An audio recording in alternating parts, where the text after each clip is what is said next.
ایک چینی نظم کا ترجمہ۔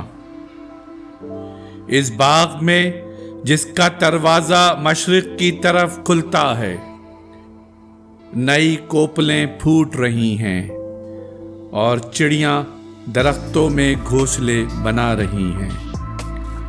میں نے چڑیوں سے سنا ہے کہ سورج اور چاند گردش میں رہتے ہیں، اس لیے کہ انہیں بیٹھنے کے لیے کوئی نرم جگہ نہیں ملتی۔ ہماری ویڈیوز کو لائک اور شیئر ضرور کریں، اور اگر آپ اس چینل کے سبسکرائبر ہیں تو ہماری طرف سے شکریہ قبول فرمائیں، اور اگر آپ نے اب تک سبسکرائب نہیں کیا تو اس چینل کو فوراً سبسکرائب کر لیں اور بیل آئیکن سے notification for all per click کریں تاکہ آئندہ آنے والی ہر نئی ویڈیو آپ کو مل سکے۔ شکریہ۔